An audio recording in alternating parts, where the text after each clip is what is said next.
Hi Rohini గారు. Hello అండి. Welcome to our game changer show. చెప్పండి మీ ఎడ్యుకేషనల్ బ్యాక్గ్రౌండ్ అట్లాగే social entrepreneurial journey.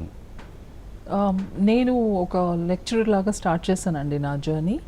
And then assistant professor and then professor అట్లా 20 years of experience తోటి I have good experience in teaching and training, communication skills, soft skills, corporate training. So అది చేస్తూ ఉన్నప్పుడు I thought like it's not just our life, but it's not just our family, but మన extended సొసైటీలో కూడా మనము how can we do our best అనే thought తోటి start చేశాను.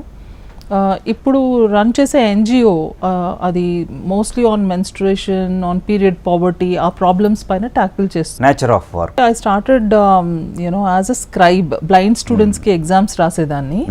సో అంటే నాకు అనిపించేది అనమాట, మన సొసైటీకి మనము ఏమి కాంట్రిబ్యూట్ చేయగలము అంటే మొత్తం మనం కంట్రీని మార్చలేకపోయినా అట్లీస్ట్ కొంత మనము చెయ్యొచ్చు అనే ఒక థాట్ ఉండింది నాకు ఎప్పటి నుంచో. మన వంతు. ఎస్ అది స్ట్రాంగ్గా ఉండింది నాకు. సో ఎలా చేయాలి ఏంటి అని I didn't have an idea, but scribe లాగా స్టార్ట్ చేశాను. అండ్ దెన్ దెన్ కరికులం ఒకటి డిజైన్ చేశాను స్టూడెంట్స్కి, గవర్నమెంట్ స్టూడెంట్స్కి. ఆ తర్వాత వాళ్ళతోటి మాట్లాడిన తర్వాత ఐ అండర్స్టూడ్ దట్ ఛాలెంజెస్, వాళ్ళకి ఎలాంటి ప్రాబ్లమ్స్ ఉన్నాయి, మెయిన్ అడ్రస్ చేయలేని ప్రాబ్లమ్స్ ఏంటి అనేది I started working on that. So most of the girls students 8th standard 9th standardకి వచ్చేసరికి వాళ్ళు డ్రాప్ అవుట్ అయిపోతున్నారు స్కూల్లోంచి. ఎందుకు అని అడిగితే మనం what is that pads afford చేయలేని తనము, లేకపోతే రకరకాల హెల్త్ ఇష్యూస్ గురించి.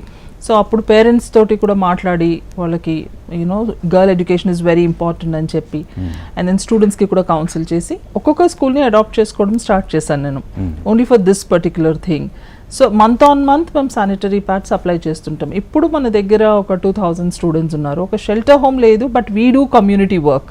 మేము వాళ్ళ ప్లేస్కి వెళ్తాము, వాళ్ళ పేరెంట్స్ని ఎడ్యుకేట్ చేస్తాం, పిల్లల్ని ఎడ్యుకేట్ చేస్తాం, వై దే షుడ్ స్టడీ, అలాంటివి చెప్తూ ఉంటాం. గర్ల్ చైల్డ్ ఎడ్యుకేషన్ ఎట్లుందంటారు, improvement ratios? Last 10-20 years back చూసి ఇప్పుడు చూస్తే of course there is tremendous change, but still I think నేను కమ్యూనిటీ వర్క్ చేస్తూ ఉంటాను కాబట్టి కమ్యూనిటీస్లోకి వెళ్ళినప్పుడు గర్ల్స్ని తొందరగా పెళ్లి చేస్తారు. ట్రైబల్స్ ఉన్నారు, ఇప్పుడు ట్రైబల్ వెల్ఫేర్ ప్రోగ్రామ్ చేసినప్పుడు వాళ్ళందరూ తొందరగా పెళ్లి చేసేస్తారు. సో అవసరం లేదు మాకు చదువు అన్నట్టు వాళ్ళ మైండ్లో అదే ఉంటుంది. ప్లస్ పేరెంట్స్ కూడా అదే ఇన్స్టిల్ చేస్తారు. సో గర్ల్ ఎడ్యుకేషన్ అనేది యాజ్ మన government had taken up lot of schemes and they are doing it. This lot of improvement ఇంకా ఉండాలి అనిపిస్తుంది. అంటే అది ఎడ్యుకేషన్ అనేది బేసిక్ నీడ్, అది it should not be again expensive. మళ్ళీ డబ్బులు ఖర్చు పెట్టి వాళ్ళని చదువుకోవడం ఇవన్నీ వెరీ ఎక్స్పెన్సివ్.